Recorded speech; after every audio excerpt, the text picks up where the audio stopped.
Welcome back to NewsClick. We were just discussing the prospects of renewed indo-pak talks, particularly in the background of the changing security situation in Afghanistan, which may be brought about by the recent London conference. To discuss this, please do join us for this session. The recent London conference on Afghanistan saw the US trying to bring various countries together in a fresh effort at stabilizing the security situation in Afghanistan.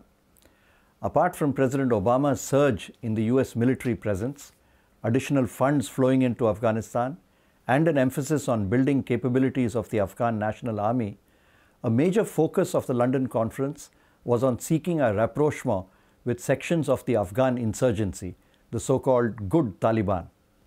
Sukumar, do you think this effort at bringing in the so-called good Taliban into the Afghan government, or at least into political life in Afghanistan, will succeed?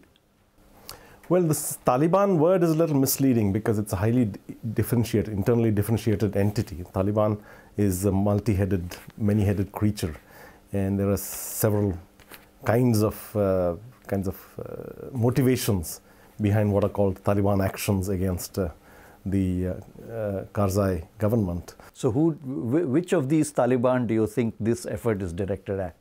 Well, I would say that the first category, which is the one that is determined by tribal loyalties and the compulsion to guard its tribal space and to preserve a certain degree of autonomy.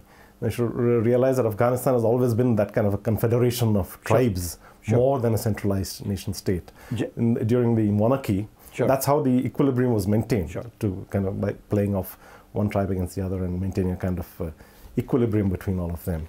In recent interviews, General McChrystal has spoken of the presence of shadow governors, shadow administrations in different provinces who are actually being funded by the Taliban, soldiers who are fighting for the Taliban, both of whom seem to be getting paid by the Taliban more than what the Afghan national government is able to pay either their military or their Afghan political representatives. So while what you're saying is right, some of the support they get from the Taliban sitting in Quetta, for example, may actually be there. Yes, certainly. I mean, and much of it is financed through the opium trade, through the drug smuggling route. And yes, the administration in many of the provinces is seriously undermined, subverted by these kind of divided loyalties, because on the one hand, they are under the formal structure of command of the Afghan national authorities through the provincial governor and so on, through that whole formal command hierarchy. But on the other hand, they're taking their orders from another grouping, which is based in Quetta, and which is able to buy them off by using the revenue. But do you think there is a chance, if this kind of differentiation is made between the ideologically driven Al-Qaeda linked Taliban and the others, you think there is a chance of bringing around some sections? Well, it is possible, because if you remember the Taliban takeover of Afghanistan itself, starting in 1994, when they came into Kandahar, into Spin Boldak, and then went on to Kandahar, and finally arrived at the doorstep of Kabul in 1996. A lot of it was financed and by Saudi Arabia and the United Arab Emirates, and a lot of it was based on straightforward striking a bargain. It was not a military strategy that was used so much as a financial strategy. So that strategy could be used to win them back now. So you can't rule it out entirely. But the point you should ask is how durable it's going to be when the sources of that funding dry up. Will it all collapse? It's in some senses equivalent to the dilemma that the US is facing in Iraq, where 3 years back they started this Sunni awakening program, and they started paying out the Sunni militias in that Sunni heartland. But now they're unsure, once the elections are held and the power of this government, Nouri al-Maliki's government, is consolidated, they're unsure whether they're going to continue paying that money out. So that whole truce might just collapse. So you could have a repeat of that in Afghanistan also. In fact, related to the point you were making about the durability of this, when the Taliban came in to Afghanistan the first time and marched into Kabul, there was overt support from Pakistan. And it has long been felt that Pakistan views the Taliban as a vital security interest in its search for strategic depth. So if the US makes peace with the so-called good Taliban, will it again bring Pakistan to center stage in Afghanistan? Well, the whole equation has been unsettled very badly ever since the US invasion in Afghanistan in 2001. Because once the regime of General Pervez Musharraf was kind of arm-twisted into unconditionally endorsing the US actions in Afghanistan, it lost credibility with its own main strategic asset in Afghanistan. And that led to several kind of spin-off effects on this side of the Durand line, on Pakistan's side. And the tribal kind of affinities were seriously unsettled by that.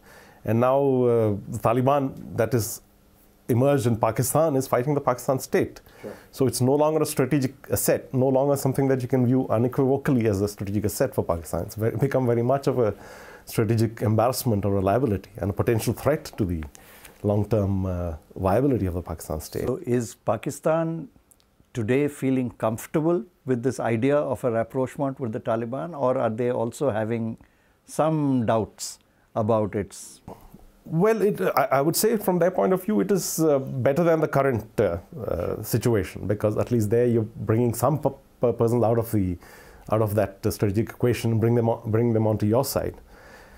There would still be some, and they still have leverage, with some sections. They would regain that leverage that they've lost since 2001 over some elements, but there would still be some elements which would be fighting them, because that genie has been unleashed now. It's very difficult to put it back into the bottle. So Pakistan still faces a very uncertain kind of strategic future.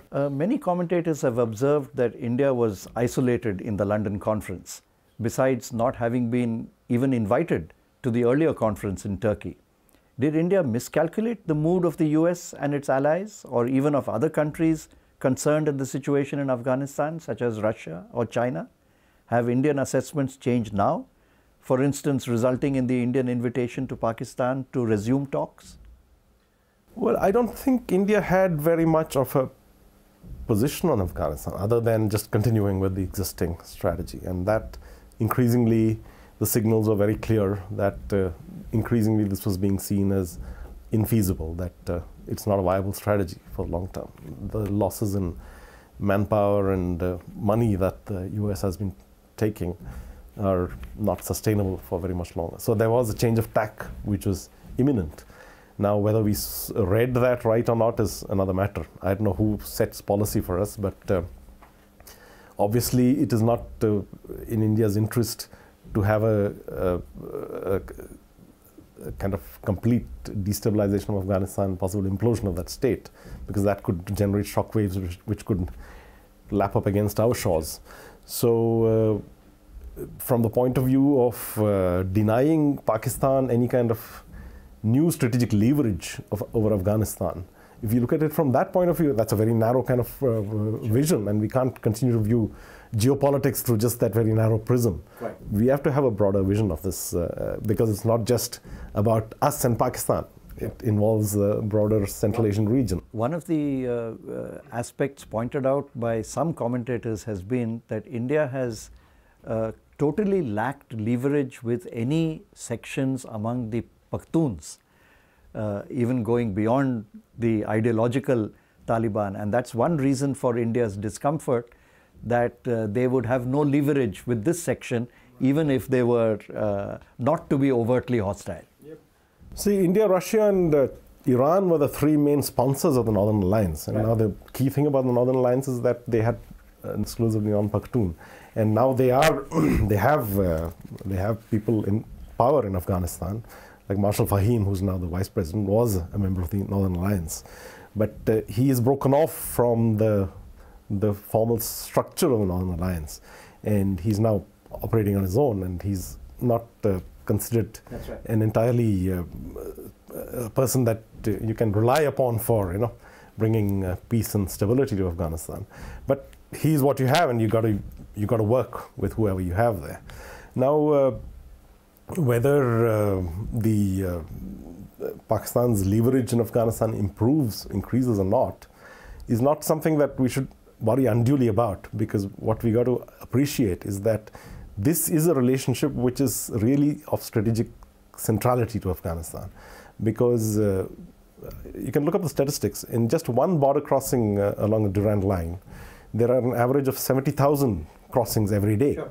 So this is a very live kind of relationship. It's a tribal, it's a kinship relationship, and if you keep insisting that you will not allow this any room to develop, then you're only creating more trouble for yourself. So any moves to increase security in Afghanistan by trying to bring different sections of the Afghan population together would seem to suggest some forward movement, at least in Afghan society, and therefore that should be welcome. Thank you very much, Sukumar. Right, thank you.